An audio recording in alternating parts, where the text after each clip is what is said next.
So this video is about parental response.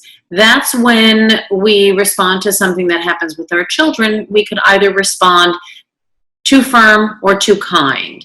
So let's say a small child skins his knee and the parent says, "Suck it up," or big boys don't cry, stop your crying, stop your whining. What is it that teaches the child?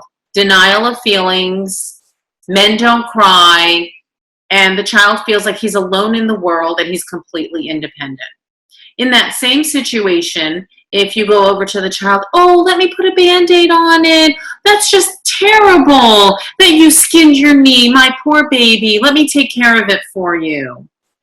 It sounds like a loving parental thing, but sometimes it could be a little bit too much because now the child believes that it pays to get hurt because now someone will take care of him. So he doesn't have to feel responsible to make himself feel better. He now believes that he has to go to somebody to make him feel better.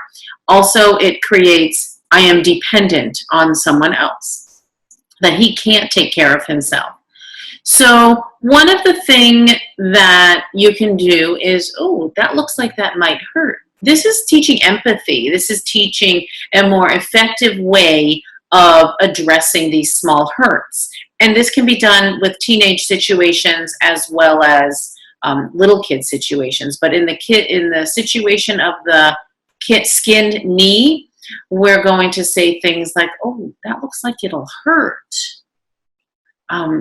What can you do to make yourself feel better?" And if the kid says, "Oh, I just want a Band-Aid," "Oh, let's go get a Band-Aid."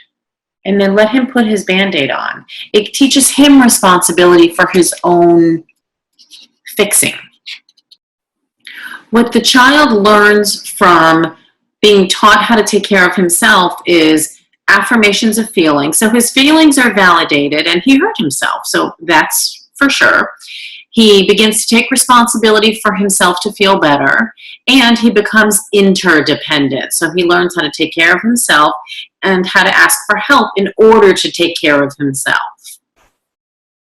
Now, in the same example of the skinned knee, let's say we're talking a teenager and a teacher is disrespectful to him. And you react and you say, "I'm going down there and I'm going to have a talk with that teacher and I'm going to tell him, give him a piece of my mind." What are you teaching your child? That he can't handle his own problems. He can't deal with his own problems. Another ineffective way of being too firm would be like, "You probably deserved it. What were you doing being disrespectful to the teacher to create the teacher being disrespectful to you? And, oh, you're such an embarrassment to me. I can't believe that you did that."